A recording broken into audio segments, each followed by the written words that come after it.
let me just tell a story going back to classical sources. There's a comic playwright from Syracuse, not in upstate New York, but back in Greece, named Epicharmus.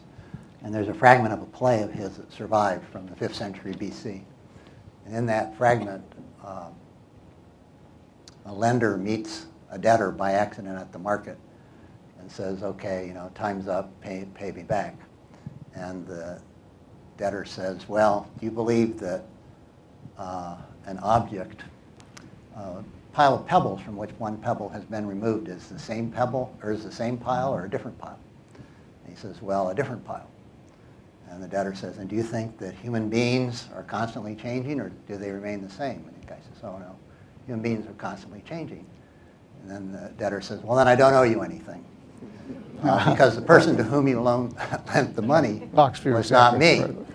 Whereupon the lender hits him in the mouth and knocks him to the ground. And the debtor gets up, bruised, and says, why did you do that? And the lender says, why did who do that? And the thing about that story that indirectly relates to what Robert tried to prompt me to talk about is that both of these characters have a point. Like there's a sense in which if an object changes in any way over time, then it becomes a different object. So we can say, for instance, that we're not the same people that we were a year ago. We're not the same people that we even were this morning, because we're different. We're always changing. Each time you change, a new person comes into being. We understand that notion. It's perfectly clear. And it applies not just to humans, but to any object that changes over time. Like, if it changes, it becomes a new thing. That's a clear notion, but the problem with that notion is that it's utterly useless. So for social purposes, you have to have objects remain the same object over time. In particular, people remain the same people over time and through various changes. So in order to account for ownership and responsibility, for instance, an object has to remain the same even though it undergoes various sorts of changes. So if you get a divorce or have a mental breakdown or whatever, you aren't thereby relieved of having to pay your mortgage. Okay?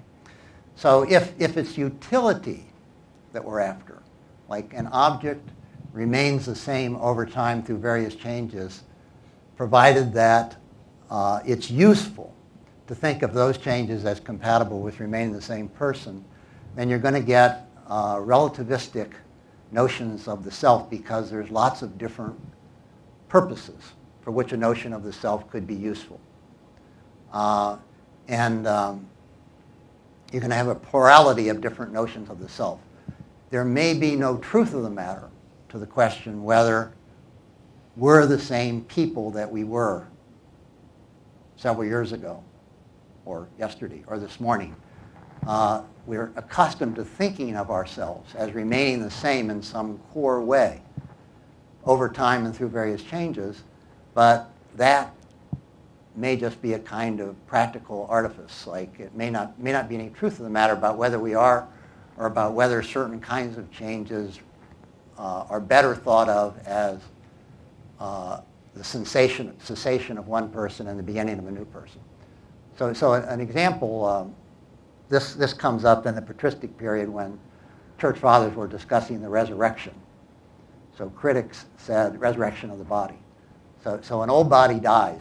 So a body gets eaten up by the lions in the Colosseum, let's say.